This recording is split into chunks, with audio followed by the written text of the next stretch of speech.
tip number 2, provide clear requirements early on. So Mark, this is kind of the quid pro quo part, right? So what requirements are important for integrators to provide to their clients? Okay, good. And I know we're going to kind of move right through all 17 of these. So we're not really going to do a deep dive on AVB or Dante, right, or AV over IP. I know a lot of people really kind of want to get to that sort of kind of conversation, but really we need to talk about the essentials and boil these into the essential topics here. We're not going to be, if we're going to start talking AVB, there's going to require a lot of serious testing and isolated networks. So when we're talking about or illustrating our requirements, let's step back and just talk about a basic AV type of system here. And we need to make sure that, the network drops and ports are not free. I mean, if you remember the first iterations of Crestron DM and Spanning Tree, I mean, you had so many IP addresses, but then a single jack. And it got really confusing. And IT network people are saying, how many IP addresses do you need here? So I think you have to be very clear about what ports are required, and we're going to get more into the tracking of that and how to provide that in a minute.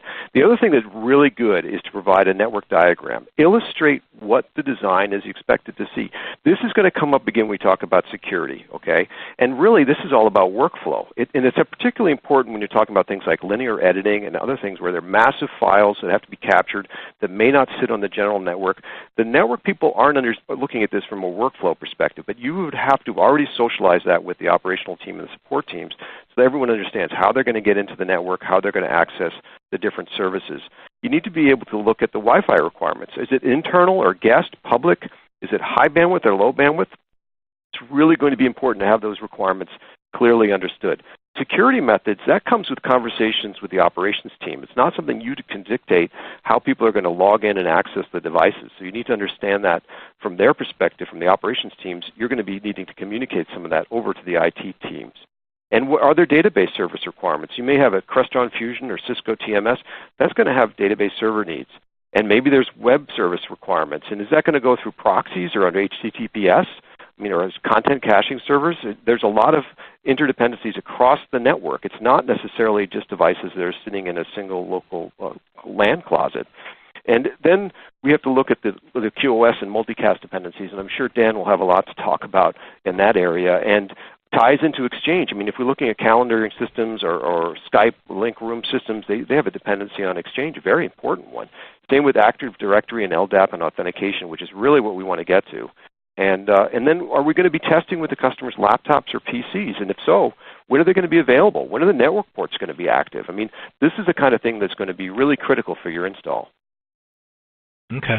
We could spend a lot of time on this one tip, but Dan, real quick, I know, like from your perspective, you're also kind of emphasizing how important it is for integrators to ask lots of questions about things like IP addresses and networking stuff and focusing there, right?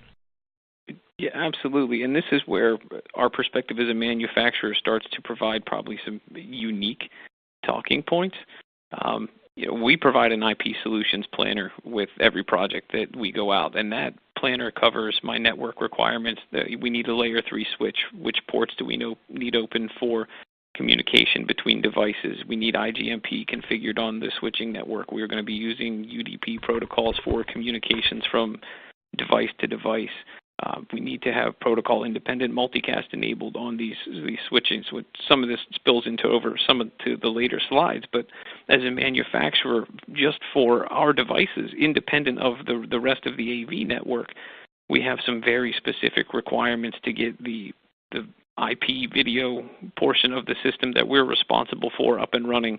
So as an integrator, that job becomes difficult because not only do you need to know, the management side of things, the Crestron side of things, but any manufacturers that you're bringing in that may have their own unique requirements also need to be put into any sort of planner or information you're presenting to the customer up front.